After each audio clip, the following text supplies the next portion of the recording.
ओम शांति। मैं आपका स्वागत करता हूं मेरे YouTube channel feel Bhagavad Gita in real life में। तो दोस्तों, उम्मीद करता हूं आप सभी अपने घर में स्वस्थ होंगे। आपको ये ज्ञान मिलना बहुत ज़रूरी है, इसीलिए हम इसकी शुरुआत कर रहे हैं और ये गीता से बहुत गहराई से जुड़ा हुआ है। ये है ब्रह्मा कुमारीज़ का 7 डेज़ कोर्स और आज हम इसका फर्स्ट चैप्टर करेंगे, जिसमें हम जानेंगे कि हम कौन हैं। आज आपको आर्थिक, सामाजिक, वैज्ञानिक पता नहीं कितने प्रकार का ज्ञान है। सभी व्यक्ति अपने आप में बहुत ही बुद्धिमान हैं, लेकिन हमें अपना ज्ञान ना होने के कारण हमारी दुर्गति हो गई है। आज हम अपने आप को ही नहीं जानते, तो आज हम इस चैप्टर में यही जानेंगे। तो चलिए शुरू करते हैं। आपके सामने ये चित्र आप देख रहे हैं, इसमें दिखाया गया है, ये है हड्डी मांस का पुतला, जो आप लोग जानते हैं कि 5 तत्वों से मिलकर बनता है: धरती, आकाश, अग्नि, जल, वायु। इसमें भी आप जानते होंगे कि आत्मा निवास करती है, आती है, रहती है, तब वो जीवात्मा बनता है। अगर आत्मा शरीर में नहीं है तो हम इसे बोलते हैं अर्थी। अर्थी माना अरथी, जिसमें रथी ना हो, जिस रथ को चलाने वाला ना हो। तो आत्मा इसमें रथी का कार्य करती है, और जब इसमें आत्मा होती है तभी ये हड्डी मांस का पुतला अपने कार्य कर पाता है। हम ये कह सकते हैं कि आत्मा इसमें आकर अपने कार्य करती है और स्टेज पर एक रोल प्ले करती है। जैसे आपको राम का रोल प्ले करना हो तो आप क्या करेंगे? आप स्टेज पर यूं ही चले जाएंगे तो आपको कोई राम समझेगा ही नहीं। तो राम का रोल प्ले करने के लिए आपको राम के कपड़े पहनकर ही स्टेज पर जाना होगा, और स्टेज पर जाते ही आपको सब समझेंगे कि ये राम आ गए हैं। इसी प्रकार दूसरे रोल भी हैं। इसी प्रकार ये शरीर भी हमारा एक वस्त्र है, जिसको पहनकर हमें एक नाम रूप मिल जाता है। जैसे मेरा नाम आप सभी जानते हैं, मनोज कौशिक। ऐसे ही कोई दिनेश, कोई रमेश, कोई सीता, कोई गीता, अनेक प्रकार के पार्ट इस धरा पर चल रहे हैं, और सभी अपना अपना चोला धारण कर और ये रोल प्ले कर रहे हैं। देखिए कितना बड़ा स्टेज है ये, कितना बड़ा मांडवा है ये। तो इस स्टेज पर ये क्या ड्रामा चल रहा है, इसके बारे में भी हम जानेंगे। आज सबसे पहले हम इस चैप्टर में अपने बारे में जान लेते हैं। तो आपने अभी समझा 5 तत्वों का हड्डी मांस का पुतला। अब जब ये आत्मा इसमें प्रवेश करती है तब ये जीवात्मा बनता है। आप ये जानते हैं कि 5 तत्वों से बनता है, तो आत्मा भी किन्हीं शक्तियों से बनती होगी, क्योंकि वो ऊर्जा है।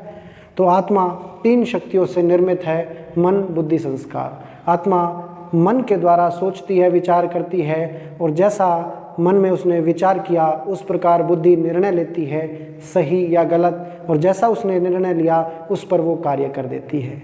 और जैसे कर्म हम बार बार करते हैं वैसे हमारे संस्कार बन जाते हैं, आदतें बन जाती हैं। दोस्तों, तो मन हमारा एक प्रकार से विचार उत्पन्न करने की फैक्ट्री हुआ। इसमें लगभग 1 मिनट में 25 संकल्प हम ले लेते हैं। अपने पास्ट से जुड़े हुए कुछ हम देख रहे हैं, उसका संकल्प आ गया, कुछ भविष्य की बात दिमाग में आ गई, उसका आ गया, इस प्रकार। और बुद्धि उन सभी पर निर्णय करती है और कर्म करते रहते हैं। और जो कर्म हम बार बार करते हैं, और जब हमारा मन और बुद्धि बाईपास होने लग जाता है उन कर्मों में, तब वो हमारे संस्कार बन जाते हैं। जैसे उदाहरण के तौर पर मान लीजिए कि आप घर से स्कूल जा रहे हैं और आपका पहला दिन है, तो आप पहले दिन रास्ते देखेंगे कि मैं इधर मुड़ूँ, ऐसे मुड़कर मैं स्कूल पहुंच गया। लेकिन आपको जाते हुए 1 साल हो जाएगा, तब आप साइकिल पे चढ़ेंगे और स्कूल में जाके देखेंगे, अरे मैं तो पहुंच गया। मतलब आपने संकल्प भी नहीं किया कि मैं यहाँ मुड़ूँ, या कुछ नहीं देखा। मन और बुद्धि दोनों बाईपास, जब दोनों बाईपास होने लग जाते हैं तो वो चीज़ हमारा संस्कार बन जाती है। दोस्तों, इस प्रकार आपके जीवन में बहुत सारे संस्कार होंगे, कुछ अच्छे कुछ बुरे। तो हमें बहुत से बुरे संस्कारों को बदलना है अभी इन्हीं चैप्टर्स के द्वारा। तो हम सभी जानते हैं कि हम आत्मा इस शरीर में विराजमान है, लेकिन हम इतने बड़े शरीर में छोटी सी बिंदी स्वरूप, ज्योति बिंदी स्वरूप आत्मा कहाँ स्थित हैं? हम आत्माओं का जो स्वरूप है वो निराकार ज्योति बिंदु स्वरूप है, एक स्टार मिसल है। इसीलिए हम जब भक्ति करते हैं तो मंदिर में ज्योत जलाते हैं ताकि हमें स्मृति रहे कि मैं आत्मा इस ज्योत के समान हूँ और मेरे पिता परमात्मा भी इस ज्योति बिंदु स्वरूप से बने हुए हैं। तो हम सभी जान चुके हैं कि हमारा स्वरूप क्या है। तो इतनी छोटी सी आत्मा, पॉइंट ऑफ लाइट, स्टार बिंदु, वो इतने बड़े शरीर में कहाँ रहती होगी? तो हम यहाँ रहते हैं, भ्रकुटी के बीच में। यहाँ हमें तिलक लगाया जाता है ताकि हमें याद रहे कि मैं आत्मा यहाँ विराजमान हूँ। इसके लिए यहाँ चित्र में आपको एक उदाहरण भी दिया गया है कार का। अगर आपको कार के पिछली सीट पे मैं बिठा दूँ तो आप कार कंट्रोल कर सकते हैं? नहीं, क्योंकि कार को कंट्रोल करने के लिए कार के कंट्रोल्स के पास बैठना बहुत ज़रूरी है। इसी प्रकार हमारे शरीर के सारे कंट्रोल्स कहाँ होते हैं? ब्रेन में। इसीलिए हम आत्मा रूपी ड्राइवर यहाँ बैठकर इस शरीर रूपी मोटर को चलाते हैं। इसीलिए इस स्थान को भक्ति मार्ग में अकाल तख्त, गीता में भी अकाल तख्त कहा गया है। क्यों? क्योंकि यहाँ अकाल मूर्त आत्मा, जिसको काल कभी खा नहीं सकता, वो विराजमान रहती है। दोस्तों, आज आपने विस्तार से समझा कि हम आत्मा हैं। आत्मा एक ऊर्जा है, एनर्जी है, और हमने विज्ञान में भी पढ़ा था कि एनर्जी नाइदर बी क्रिएट और nor destroy but it can change it forms. तो ये अपनी फॉर्म मतलब जन्म लेती रहती है, रूप चेंज करती रहती है, कार्य करती रहती है, लेकिन ना कभी बनी थी और ना कभी ख़त्म होगी।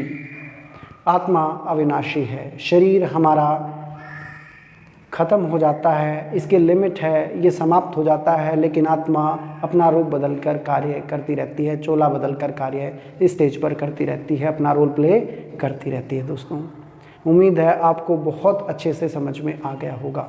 अभी हम नेक्स्ट चैप्टर में जानेंगे कि हम आत्माएं आए कहाँ से हैं। तो चलिए नेक्स्ट चैप्टर की और हम पूरा 7 डेज़ कोर्स करेंगे। दोस्तों, अगर आपको ज्ञान समझ में आए तो आप अपने मित्रों के साथ, अपने संबंधियों के साथ इस शुभ ज्ञान को बांटें ताकि उनका भी भला हो सके और वो जीवन के विषय विकारों से निकलकर अपने जीवन में एकाग्र होकर अपने कार्यों को कर सके। ओम शांति।